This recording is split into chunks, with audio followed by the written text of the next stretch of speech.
Fans, my name is Kris Kloss, and this is yet another episode of Cali's Finest. New episodes of Cali's Finest dropping always on the 10th of every single month, exclusively on the Wrestling Chatter YouTube channel. Guys, be sure to like, comment, share this video, and please subscribe. The more subscribers we get, the more great content we can bring to you. Speaking of content, well, there's not that much of it because this guy, hey man, he's a rook. He just started this business, but he's done so much in a short amount of time. He and I have crossed paths together in multiple facets in professional wrestling, in different avenues, different leagues, here specifically on the West Coast in California. His name is Jordan Castle, and he and I have shared the microphone from time to time. We share it again tonight, right now, on this episode of Cali's Finest. All right, welcome once again, fans. This is the Wrestling Chatter YouTube channel. As you heard in the intro, please like, share, comment, and subscribe. Once again, subscribe to the Wrestling Chatter YouTube channel. This is Cali's Finest, and this is Jordan. I was at Hollywood, California, and I saw Magic Castle. There's Magic or Jordan and Magic and Castle, but no, this it gets confusing, Kloss. No, it's officially Castle, as you can see. I believe since the last time we worked with each other, I've officially changed the spelling, and so the name is pronounced as it's always been. But you now have no excuse to, get on here and call me Cassell because the spelling is very clear. Speaking of, talking about more NBA guys from the 80s and 90s, Sam Cassell, Magic Johnson, Michael Jordan, Jordan Castle, and the Magic Castle in Hollywood. Gosh, this gets so confusing. I don't think I have the height to do the basketball thing. Oh, okay. Well, maybe with the hair. I'm trying to keep up with you, man. You got it spiked up. I'm trying to let the curls go, let the Jew flow. I don't have that thick head of hair like you have. But anyway, it's all Jordan gel, baby. Oh, Jordan Castle, welcome to Cali's Finest. Now, for those of you that are unfamiliar with the Castle of Jordan, let's talk a little bit about, because you and I started actually doing some shows together, but you had already been doing some announcing, and you and I share a position, a common interest in professional wrestling, which is broadcasting, commentating, play-by-play for professional wrestling. So you and I crossed paths first at Violence and Suffering, VxS Wrestling, of course, doing shows out here in California, but they're both East and West Coast. But now you're out here in Southern California. You're not originally from SoCal. You're from Massachusetts, the Boston area. Okay, but the wrestling all started out here in California for you. Yeah, more or less. You mentioned Violence and Suffering, where we started working together. That was actually about a year ago now, which is pretty crazy to think about. It was sometime in September. I want to say later September, like September 30th or some of that ilk. So coming up on a year since that show, which is pretty crazy. But that opportunity came because a month prior, when I was home for the summer back on the East Coast, back in Mass, I was granted the opportunity to work on the pre-show for VxS. You mentioned their East Coast and West Coast. So one of their shows in New Jersey, I did a little commentary on the pre-show, kind of an audition, if you will. And they liked it so much that they kept me around. And it worked out really nicely because VxS's first show in California was that one that I mentioned, was about a year ago now, September of 2021. And that was right before I was about to head back to school, head back out west. And so the timing of that just worked out beautifully. So I had done literally one pre-show beforehand. But since then, man, it's been all, not, I shouldn't say all West Coast. I've gone back home and done some stuff there and yada, yada, yada. But that's been the primary for sure. What was your initial, how old were you back in Massachusetts, were you when you first began becoming a fan of pro wrestling? I was 8 years old. It was, to make you feel exceptionally old, Kris, it was 2009. So about 7-8 years since XPW pulled the plug. something like that. W. Who's counting? Who's counting, right? Yeah, it was the end of later half 2009. And I just crawled into bed with my dad one night. He was watching it. He had SmackDown on, I want to say. And I was like, what is this? Inquisitive child, as children are. And he explained it to me, and I watched a match or two. And from then I was just hooked every Monday, Friday, last Sunday of every month. I loved it. I would, badger my parents to no end for tickets to shows or the action figures or the t-shirts or what have you. And so it was, I wish there was kind of more of an exciting story, but I feel like it was just saw it one night randomly by chance and love at first sight. Okay, so getting more into it then, you understand it, you see it, you become a fan. What was the point in your life where you wanted to be involved in it, be a part of it? Yeah, I always, growing up, kids have all sorts of crazy dreams. They want to be astronauts or go to the circus or whatever. And I guess I kind of did do the latter in a certain manner of speaking, going to the circus, that is. I always would say it growing up. It would always be like, I'm such a fan of this. I love this so much. When I grow up, I'm going to be a ring announcer. I'm going to be a commentator. I never wanted to be a wrestler. That's never a thought that crossed my mind. I'm not a particularly athletic person, which I know will come as a shock to many. But that was never something that drew me. But I was always fascinated, specifically by ring announcing, actually. Commentary, I loved and I appreciated, but I never saw myself as a commentator in that way. But growing up, I would always, ring announce in my backyard, and I'd have the action figures and I'd ring announce their matches. And so it was always something that I kind of said in the back of my mind and would say to people, and they said, "Oh, what do you want to be when you grow up?" And it just never kind of went away. Right. As I feel like is kind of the case with a lot of people who get into wrestling, because most kids have a phase where they're into WWE or WWF or what have you.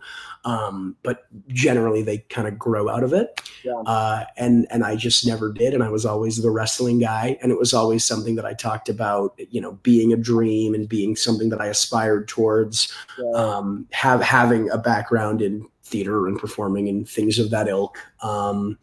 And it just never kind of went away. And it was really when COVID hit, 2020, summer of 2020, when I was sent home from school, sent home from the West Coast, that I seriously started to think like, man, I'm sitting on my ass, nothing's happening. In a couple of years, whether or not I end up going back physically in person, I'm going to graduate from school. What do I really want to do? I'm not to, put the cart before the horse here, but I'm going to school for acting out here in California. And I love acting. I love film. I love all of that. But I couldn't necessarily see myself seriously pursuing that and making a career in that for a myriad of reasons. And I thought to myself, I was like, you know what? This is still deep down something that calls me. It's still something that I watch to no end and pontificate about on social media to no end. And why not give it a shot? And so during COVID, when things were kind of shut down and not a lot of shows were happening, and the ones that were kind of far and few between, I just hit up as many people as I could and said, listen, you probably know me from going to shows or, meeting on social media or what have you. But I would love the chance to do this. And I don't have experience necessarily as a broadcaster. But I have this performance experience, and I'm willing to learn on the job, and I'm willing to do whatever's asked. So just if there's an opportunity, I would really love one. And kind of cold called as many people as I could. And Isaac from VxS was the first one who answered, and it was crazy enough to entertain that. And the rest is history. So what was the first? So the first show you did was VxS. It was the pre-show, yeah, but about a month or two before we had the one in California, the pre-show for VxS. Was that the first show you actually called? Yeah. Wow. Okay. I couldn't remember if that was the first show you called. It's an interesting correlation. I think when I met you, and we started talking about this, it just totally was like, okay, this is the same, because you're an announcer, and a lot of people ask me that too. Like, hey, how come you never got into the wrestling? And I just kind of had that same answer, like, oh, I never really thought about it. I didn't have the desire to be a wrestler. I just wanted to be a part of it. And like you, the same, man. I just would always do the voices and announce when I was a kid. When my teachers Yeah. were in the room, I would introduce them like Howard Finkel, stuff. So I loved the interviewers and all that. Who are some of your favorites or influencer, the ones that influenced you as far as wrestling announcers go? From current time or for Sure. So say that last part again, Klaus. Across the gamut. Now, we live in that's a great thing about the age we live in, man. No more tape trading. We could just go, we could see stuff from the 2000s, 2010s, to 90s, 80s, 70s. I mean, it's all there now, I mean, I feel so lucky to, as you said, live at a time where that's possible. Though I will say Peacock, ever since the network transitioned over to Peacock, is making that very difficult because their whole interface for search and stuff is dreadful. So bad. It really is. But that being said, I mentioned earlier, I kind of fell into commentary, and I don't know. I feel like that's a weird way of saying it because it's not like I'm doing it begrudgingly or it's like, oh, it's sloppy seconds, because I really do love it. And I think in a lot of ways I've grown to love it even more, or at the very least just as much as the ring announcing. They're so different, it's apples and oranges. It's hard to compare. But growing up, the main inspirations were ring announcers, people that I watched growing up. Talking about people like Justin Roberts or Tony Chimmel. And as you mentioned, with YouTube, which was still kind of in its infancy when I started watching. So I was a big DVD guy. I remember Blockbuster was still around for the first few years of my fandom when I was a real little kid. So I would go there and I would rent old DVDs, and I would see Howard Finkel, as you mentioned. I remember I met him at a Comic-Con, I want to say like 7 or 8 years ago now, and just kind of talked his ear off for like 10, 15, 20 minutes about this dream I had, asking him questions, asking him for advice. And he could not have been nicer, could not have been more kind of down to earth and giving with his time. And so even if he wasn't necessarily someone that I grew up watching with the same regularity as a lot of those other guys, he was definitely an inspiration, especially after that. And then as far as commentary is concerned, again, I feel like in a strange way, going back and watching wrestling now that I used to watch when I was younger, I've garnered a new appreciation for the commentary side of things. Because, growing up, I always loved Jerry the King Lawler. I always loved JR. But going back and watching and being like, I didn't pick up on the little intricacies of this because I wasn't listening for it in the same way that I was, say, the ring announcing. And so kind of looking back, seeing guys like Matt Stryker or his name's escaping me now, Mike Tenay.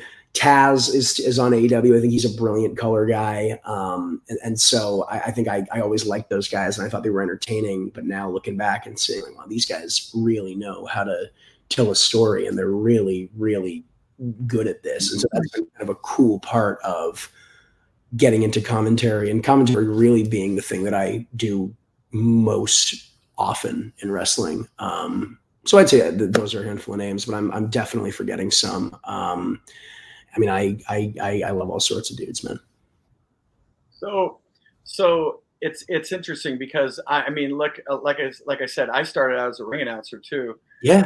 And went into just kind of in some ways fell into the play-by-play, and then I'm like, okay, once I got that role, it's like, okay, this is where I want to stay. Yeah. I like ring announcing too. I mean, because you're out in front of the crowd more. You're involved with the audience a little bit more at the live shows, but you're not as prevalently a part of the show as you are as a play-by-play guy. You're basically the host. So how was that transition? And look, I'll ask you straight up: did you know when you went from ring announcing to play-by-play that it was going to be a bigger job? Because again, the ring announcing is great. You're in front of the crowd, but really, look, I was a ring announcer too. I still would do it to this day, and I've done it. But it's not as involved. You're introducing the guys, and then you're done until the winner of the match, and then that's it. And so now, once you're behind that mic, calling the match, when do you know yet, or when did you find out calling these matches that it's like, okay, it's something that I heard when I was growing up and I understand this. Oh, okay, now I gotta kind of narrate this as a story, like you said, Yeah. and that's important. Yeah, it's an interesting question, and I do want to say that I wouldn't say I've transitioned out of the ring announcing because I still do it for a handful of places. Funny. But Garden State Pro Wrestling, for example, is a great promotion based out of New Jersey. I'm actually flying to New Jersey. They've been kind enough to fly me out for a show coming up in a couple weeks. Still do it for them. Still do it for Venue Wrestling Entertainment based here in SoCal in Orange County. And there are a handful of places where I'll still do it. And I still really do love it. As you said, there's nothing like that kind of roar of the crowd of top of the show, getting people on their feet and hearing the instant gratification of their response. And in a very different, admittedly smaller way, helping to tell that story. So I still do that. I still do love that.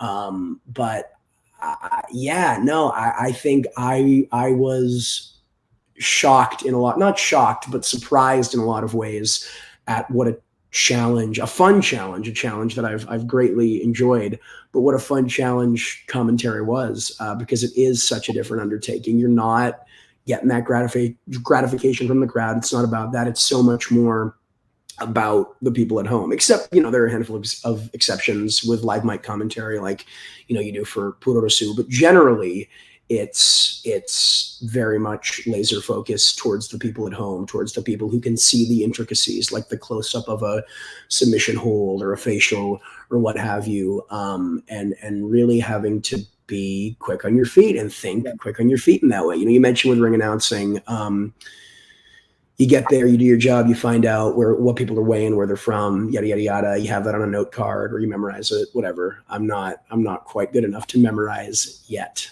except for a handful of people. But commentary is much more on the fly. It's much more up to you to kind of let your creativity flow. Ring announcing, you can do little things, the way you pronounce stuff, the little kind of inflections you put into things. And that's all well and good and very important, but with commentary, it is so much more kind of your baby, I guess, for lack of a better word, in the sense that you're clearly a character, not in the sense that you're trying to get yourself over and you're this big brash persona, but in the sense that you're actively helping to tell this story. If something goes really right, you gotta put that over, man, and you gotta make sure that people know that was the sickest thing in the world. And if something goes very wrong, you gotta cover that up and help kind of cover their asses as best you can. And so I think I was certainly startled by how challenging and exhausting that can be, but I kind of love it because I think it keeps me on my toes and it gives me a new appreciation, not only for the art of commentary, but for wrestling as a whole, because it is so intricate and it is such a crazy, huge machine with so many moving parts. So I love it. I really do. Yeah, it's interesting how you said, as a ring announcer, you're there to an extent to kind of get that story over. But as the announcer, you are now more engulfed into that world of pro wrestling and all the characters that are in that world, that are involved in that world. A ring announcer, I can be the guy who that's talking right now. You can be the guy that's talking right now as the ring announcer. Sure. Or you can be a character, either or. Once you're heavily involved in the storytelling, you're just as involved in many ways as the wrestlers themselves. Yeah. So now you are pretty much not that person. You're not who you are in real life anymore as the play-by-play guy. You can be as the ring announcer, but you have to now engulf yourself and become this different person as the play-by-play announcer. Do you see the differences? Do you notice those differences? I mean, you did elaborate on it, but how vast are those differences between the ring announcer and the play-by-play guy as far as being able to be yourself, or now you're a totally different person? It's huge, man. I mean, I think it's part of the reason we were kind of joking about it before I went on air, but I've recently changed my name, specifically the spelling of it, from my real name, my shoot name, as they call it, to the spelling you see here. The regalness. The Regal Castle. And part of that was so people like, Kris Kloss don't screw it up. But part of that was also because I think it is such a character, and to differentiate that is super important to me. It's part of the reason why, even if there are no on cams, even if I'm obstructed from audience view, I'll still wear the full suit and tie, the full regalia, the whole 9 yards, just because I think there's something, and maybe that's just my own weird personal bugaboo, but there's something about getting into that character and getting into that zone. And I think it's kind of a two-way street, because I do try to bring myself and my own personal, interest, stuff that appeals to me, stuff that I find funny. I do try to bring that to the role and to the position. There's a great line in Jim Ross's book, his first book, I believe, which is a great read. But he talks about how after the first indie show he ever did, he went backstage and the promoter said, "Jim, if I wanted Gordon Soley, I would have hired Gordon Soley. I wanted Jim Ross." And JR was doing a Gordon Soley impression the whole time, because that's what he grew up watching. And so I never want to be that. Like I said, I love JR, I love the King, I love Taz, but I never want to be an impersonator. I never want to be a caricature of that. So I do think it's important to an extent to bring parts of myself. But at the same time, the way I talk to you, the way we're talking on here, the way I'll talk to people in real life, it is not in any way the same as I'll tell a story as a pro wrestling commentator. And so I think there's nothing like pro wrestling, man. It's theater meets combat sports. It's the real mixed with the faux. It's the blending of the lines. It's reality TV meets the Olympics. There's no way to really truly like put a handle and say, oh, well, it's just movies, or it's just fighting, or it's this. It's so many things wrapped up into one, which is part of what's so beautiful about it.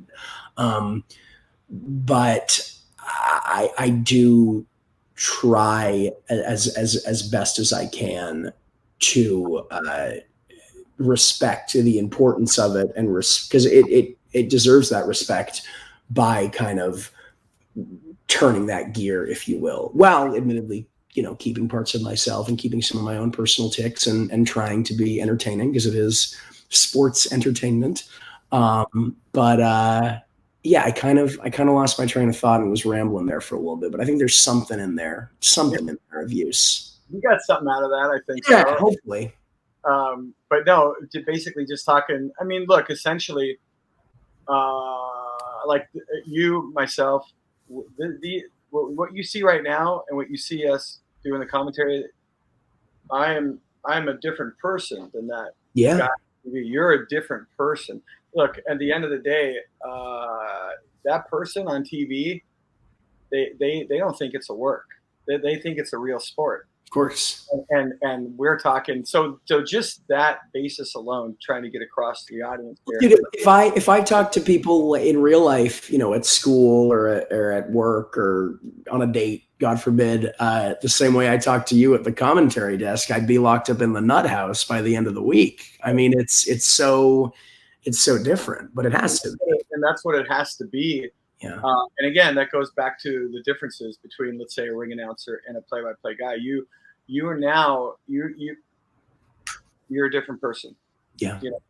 And so that's the beauty of it, as far as I go, and share with me, like, first off, when you who were some of your favorites? And I know you're not. You do have some under your belt, but what were some of the biggest matches you announced for? Like shows as a whole, or specific matches, or just wrestlers? Oh man, you could say, but wrestlers. Yeah. I was super lucky to be involved with Prestige Wrestling's Roseland 3 back in May that they had out in Portland, Oregon. Again, they were cool enough to fly me out, which at this point in my career and my journey is insane. But that was a huge stacked weekend. The Alex Shelley versus Bandito was an opening match for them, and that was just insane to me, because those are two guys. Bandito, PWG champ, Ring of Honor champ, just one of the premier luchadors in the world. And then you have Alex Shelley, who's really defined what modern indie wrestling is over the last 15, almost 20 years now. So that was insane. A bevy of huge names that weekend. Folks who are really popping off right now, like Maki Ito and Miyu Yamashita and the Joshi scene, if I could talk. Mia Yim and Willow Nightingale, more huge women's wrestlers. And then kind of continuing on prestige, the last time they were at the Glass House right here in beautiful California, Pomona, California, more specific. They had a main event of Konosuke Takeshita against Lee Moriarty, both of whom are huge on AEW across the independents right now. And that was just a dream match in so many ways. Fantastic match, terrific guys, terrific wrestlers. That was another one I was super duper honored to be a part of. And I believe that's free on YouTube if you want to give it a search, give it a Google, if you will. Been fortunate enough to call some matches for GCW, primarily for LA Fights, which is kind of their farm system, I guess you would call it, their equivalent to NXT for the California indie scene. But more recently gotten to work on the main GCW shows, calling some matches there, and just the platform that they have and the reach that they have audience-wise has been super cool. Got to call a match with Dave Prazak in Providence, Rhode Island, in my kind of home region of New England, which is pretty surreal. Dave's a pro, great guy, just makes it all look so easy. I mean, it felt very similar to working with you, Kloss, in the sense that this guy has been around for forever and kind of knows the ropes and is able to just make it seem so easy. So that was super duper cool. Another prestige event called a Frankie Kazarian match for them in Portland a couple months back. That was insane. That's another guy kind of similar to Alex Shelley, who's kind of been underappreciated, but all the same has sort of paved the way across the indies on TNA, what have you. Just a legend and a veteran in his own right. I mean, this sounds kind of egotistical, and I don't mean it to be, but I've been so lucky that there have been so many great ones that it's hard to kind of pinpoint each and every one because I've been so lucky to work as much as I have in this first year. But even for VxS, man, I mean, we called Too Cold Scorpio versus PCO, two guys who, during the Attitude Era were on WWF television, and that's just the fact that they've persevered the way that they have and are still wrestling the way that they have. The fact that I get to call that is just mind-boggling to me. That's a short list. I'm sure if you gave me 20 more minutes, I could name you countless others, but that would be kind of boring because it would just be me listing cool matches that I've geeked out because I've been able to be on the call for. So I don't think that would make for very interesting radio, but that's a little sprinkling. That's a little handful. Well, that's what we're here for, man. And not only to share that with the audience, but also to let those know that, that say haven't heard of you, to kind of maybe now go search those up and, feel free, fans too, if you know of those matches, you can drop them the link in the comments below. Yes. Name some that I forgot if you happen to remember me on commentary for a match you liked. And I do want to say I feel like I listed a lot of big names there because those are kind of the ones that come to mind first because it's, as I mentioned, oh my God, I grew up watching this guy and, he's such a prolific dude. But I think one of the true kind of honors, I guess, and privileges that I've received that I feel like sometimes kind of flies under the radar when people ask questions like this and when I have conversations like this is just the California indie scene as a whole. Because I think more and more people are kind of starting to come around on just how stacked and just how great it is. But it's been an uphill battle, and I still feel like it doesn't get the recognition it deserves in the same way as the East Coast does. Take nothing away from the East Coast. They have a great scene. This for the majority of the summer, I was back East, and so I got to call a bunch of matches back home for some great East Coast wrestlers. And so this is not a slight on them in any way. But I think the West Coast is just brewing with talent. And so getting to say I've called matches for the likes of Dark Sheik or Kid Bandit or PP Ray, Lil Cholo, B-Boy, the list goes on and on and on. And to to have those under my belt is a really different kind of honor to say a Too Cold Scorpio or a PCO, but still just as special in their own way. Yeah, you actually ventured out to San Fernando Valley a few months back, and we got to call some action over there at the MPW Arena in Chatsworth. Yes, we did indeed.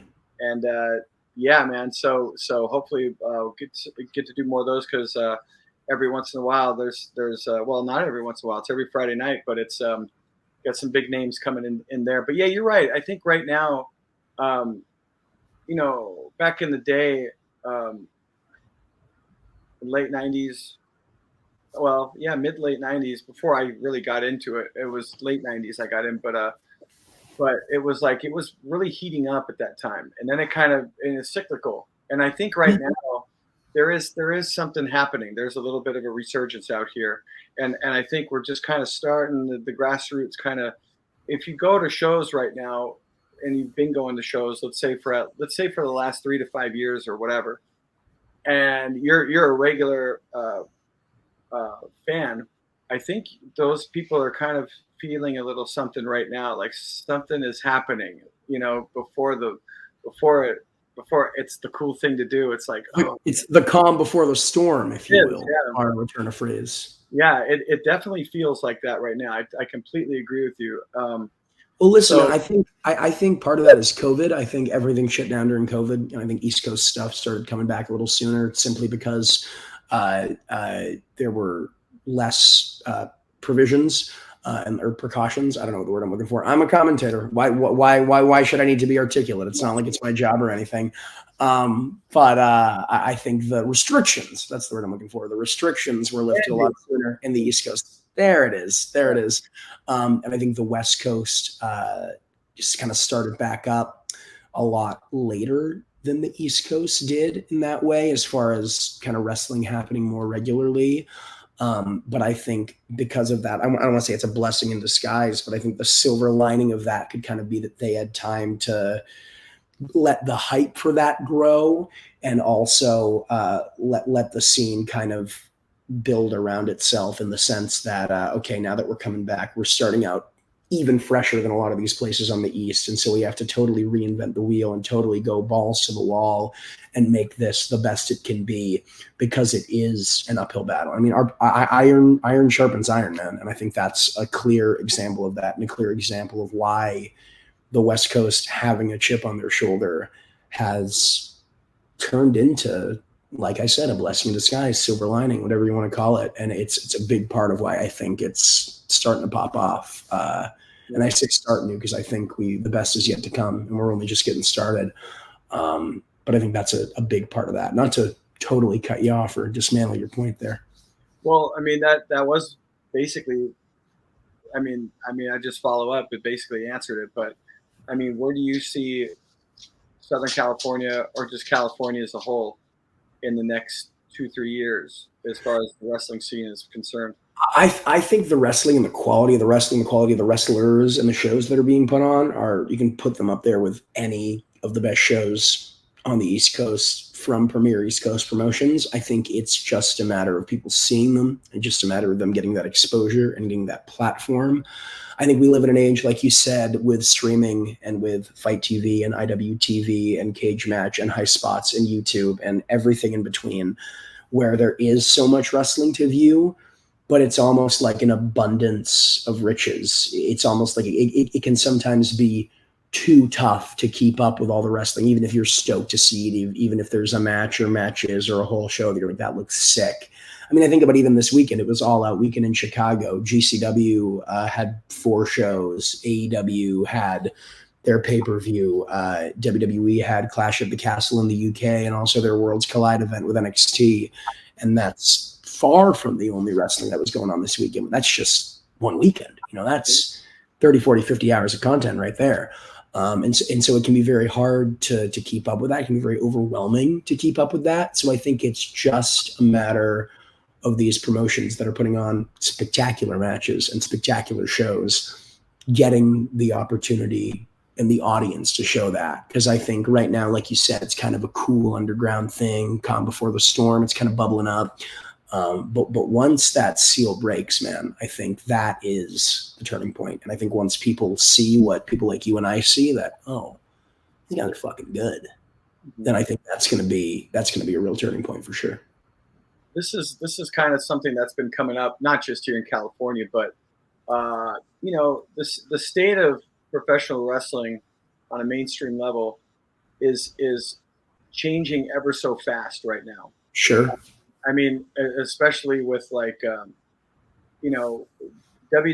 finally has some major competition. Vince McMahon's whole story. Okay, so everything is in some ways in limbo. I don't think it'll fully come back to the way it used to be, but with the explosion, and if there is this say punk rock revolution in the indie scene, do you think that we will see a semblance of, again, not exact, but do you think we'll see a semblance of like that territory kind of resurface in the form of an indie? I think it's so hard to say because sorry, not to be like completely territorial, like this is your area, like no. Sure. But are we to a point where the wrestling audience, like let's say music or entertainment, back in the day, before YouTube exploded, you would watch what's on channel 2, channel 5, channel 7. Now everybody does their own thing online, more so. Yeah. Are we gonna? Do you think it's a possibility that we might see that with pro wrestling? Whereas, okay, this is the company or two, whatever, that's on TV. But I have all these other platforms that I'm going to be able to go do my own thing, and that can, again, resemble the territories in a way. Yeah, I think it's tough because I think it's the kind of classic Twin Peaks quote, but you can't go home again. In the sense that I don't think we'll necessarily ever get back to the territories. I don't think we'll ever get back to something like the Attitude Era. I think those were very much lightning in a bottle in their own way and can't be replicated. And we've certainly seen attempts to replicate them or capture the glory days in those ways that have felt sort of hollow. And so I don't know if I'd say a resurgence of that so much as something equally cool. Maybe of that level, not necessarily resembling the territories or the Attitude Era or any of the sort of previous golden eras or boom periods that we've seen in wrestling. But I do think there is potential for something big, and I know that's very vague. But I truthfully don't know what that is. I think all the tools are there, right? I think the shows are good. I think there are the places to watch them. I think there's the interest to watch them. It's just a matter of all the kind of pieces aligning, all the stars aligning, all the pieces being put in the right place so that the puzzle can kind of come together. I know that's a very sort of political, vague answer, but I don't really know what's next. I just know that it's going to be big and it's going to be cool. And I think there's something kind of exciting about that, about like, is it going to be kind of a territory thing? Is it going to be like a brand warfare kind of thing? Is it going to be a super show, all places working together kind of like, I don't know. And it is changing at such a rapid pace. It's almost too tough to keep up with. But whatever it is, I think it's going to be a very, very exciting time to both be involved in wrestling as we are and to be a wrestling fan as we both are as well. And so I wish there was something more kind of specific that I could say, but I think that sort of encompasses where I see things going. One of the reasons why I think this is going to there is going to be a change, or maybe not even a change, maybe eyeballs, let's say, will be on what will be a change for the audience that doesn't know about this stuff yet, that's already existing. But I think that the difference now with all of this is it just basically comes down to all of these entities, all of these companies, all of these great shows now more than ever are going to start having access to having platforms. Yeah. And that's huge, because look, back in the day, you were either on TV or you weren't, and now it's like, look at just doing this show alone, like it's very cool, and there's so many avenues that you have access to, Yeah. and so, and this is we're in the infancy of this. We're in the infancy of all this stuff. It's streaming and all this. This has been around for a while, but when television first came into existence in the 50s, the infancy was into the 50s and 60s, but by the time the 80s and 90s rolled around, it was like, oh my gosh. So what we're seeing now compared to, 20 years from now, but even like 5 years from now, it's mind blowing how much people have figured out how to do things with the technology we have now and the platforms from 5 years ago. So it's going to be a different ball game for television wrestling, because there's going to be a whole new competition with like you said, the fight TVs and all that these leagues never would have ever had these platforms before. And I just think when enough people have access to this and then take the time to view it, you're gonna shift perception quite a bit. And I think it has the ability to do that. Like you said, the talent's already there. The shows, the presentations, and the execution is such an alternative. It's kind of like punk rock, as opposed to whatever was mainstream on the radio. It's like, whoa, what's this underground stuff over here? Yeah, that punk rock thing is like, it's cliche now, because it's become mainstream, because it has that vibe of, oh, this was underground, which by making it mainstream, it's not underground anymore, But I digress on that. But I think what you and I were doing, what we see on a normal basis. I don't know about you, but I see it and I say, whoa, I just have a feeling like, gosh, if enough eyeballs were on this would blow up right now. And the access to having eyeballs is there. And again, it's there and it's only in the infancy.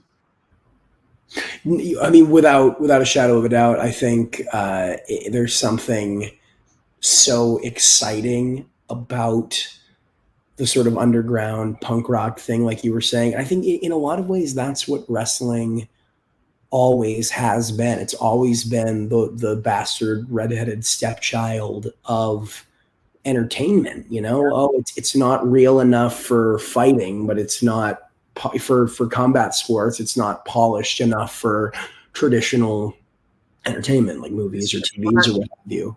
Not sport enough for sport. It's not entertainment enough for entertainment. Exactly. Yeah. And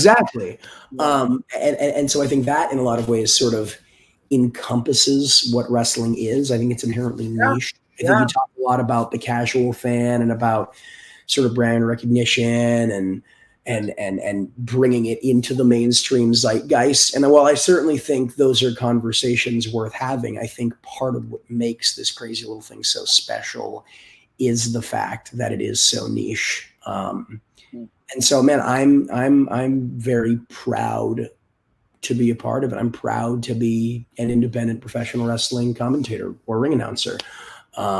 I think, would it be great to get signed and be on TV and make a living doing this? Absolutely. You're kidding yourself if you say otherwise. I shouldn't say you're kidding yourself if you say otherwise. In today's day and age, it's very viable to make a living and do that and kind of have that reach without it. But I think the norm is still that kind of television dream. But man, if I'm on the indies for the next 10 years, you're not going to hear a complaint from me, because I think, like I said, the talent is there, the match quality is there, and the engagement from fans is there. You'll go to a WWE show, for example. I'm not trying to rag on WWE, but you can have 20,000 people there, but if they're kind of golf clapping and sitting on their hands, well, it is what it is. But you can go to an indie show with 500 people, and that's 19,500 fewer people. But if they're all into it and they're all crazy loud and they're all engaged and believe what's happening and truly support what's happening, then that energy can't be duplicated. It can't be topped. I love it, man. I'm proud to be a part of it. Yeah, it's like the underground. Again, going back to the punk rock, it's like the underground world of punk rock versus some boy band playing, for 25,000 people. But that underground punk band that's got something new, different twist, and it's got 200-300 people there. That is going to be more intriguing to watch than the predictable thing that's got the 25,000 people there, Yeah. and that's going to catch your heart. You know what I mean? So man, yeah, it's an interesting time. You and I we're crossing paths quite a bit together. So it's exciting, brother. And we did that show out in Vegas, which was really fun. The We didn't just do the show out in Vegas, Kloss. Hopefully not bearing your lead here, but we took a road trip. Yes, we did. We carpooled. Yes, we did, man. And there and back in one day. Got on the road at like noon, day of the show. Did the show. Shout out to our buddy WD out in Victorville. Yeah, the wacky dinosaur. Who can forget the wacky dinosaur, my friend? I'll never. I bet you a lot of people in LA know exactly what I'm talking about by the old motel and the mobile gas station. Off the 15. If you know what I'm talking about. But anyway, drop a comment below. Yeah, man, and we might have to actually flash a picture of the wacky dinosaur now. But anyway, no, dude, it's cool, man. We're crossing paths, and all the best to you, and I'm sure I'll see you sooner than later. But before we wrap up, my brother, talk a little bit about what you're doing now, where you're going to be. Also, if there's like any shout outs you want to plug for yourself, or just shout out to anybody else out there as well. Yeah, I got a big month coming up at the end of September. Sort of the back half of September is super loaded. The first couple weeks are a little more touch and go, but the back half of September is super loaded. I mentioned Garden State Pro Wrestling.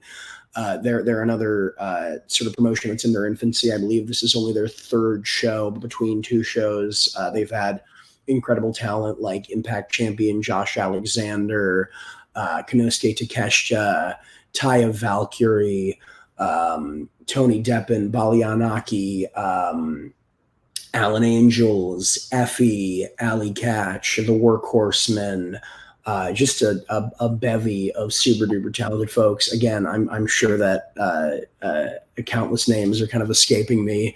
But coming up on September 16th, I'll be heading back to the East Coast for Garden State Pro Wrestling Dynasty Clash in beautiful Roselle, New Jersey. I'll be ring announcing for them. That's a stacked show. They got their tag team tournament. They'll be crowning tag champions. I believe it's the first round of their tag team tournament. They got the OGK, Matt Taven, and Mike Bennett, the aforementioned Workhorsemen, JD Drake and Anthony Henry, as well as the American Wolves, Davey Richards, Eddie Edwards, just to name a few. They got Yuya Yamura, whose matches we've called in VxS. They got Sumi Sakai.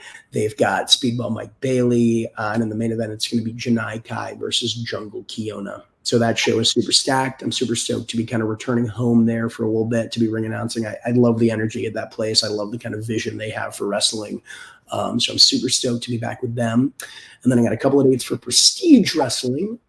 First up in Pomona, California, once again at the Glass House, headlined by Kid Bandit versus AEW's Malachi Black, which is going to be a pretty huge match. Former NXT champion Malachi Black, just all around big deal, great wrestler. And that's such a surreal honor to be calling that match, both because of what a big deal Malachi is, and because of how tight me and Bandit have gotten in the past year since we actually met at that first VxS show that we called in September. So it really is a small world, but incredible talent on that show.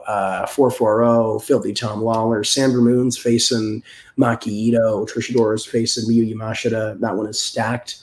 And then a week later, I'm heading to Portland, Oregon for Prestige with a card that includes, once again, the Workhorsemen. Been seeing a lot of them lately, as well as Davey Richards, Bobby Fish, and a slew of terrific Pacific Northwest standouts.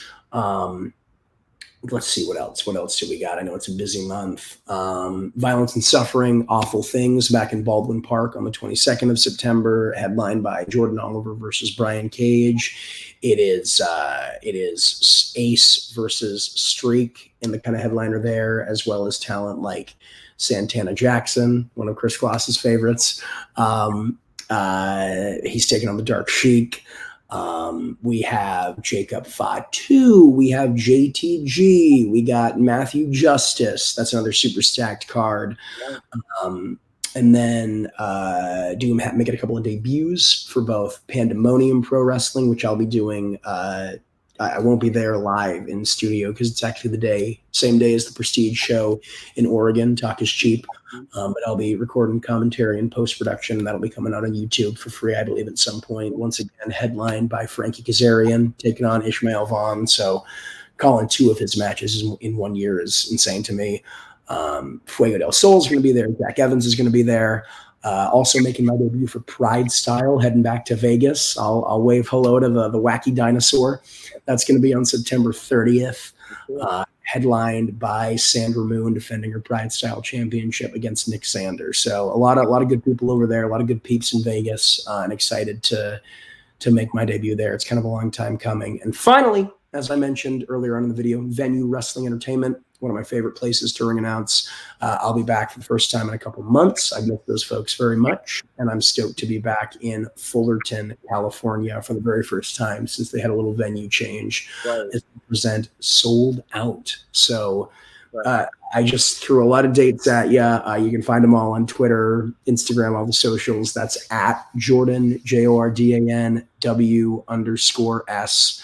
It's pictures of me in a suit with the big hair, and you'll see Jordan Castle there. It's not typically hard to find, but that's Twitter and Instagram, Jordan W_S. The majority of those shows are streaming in some way, shape, or form, whether it's on IDW TV or Fight or YouTube or Twitch or what have you.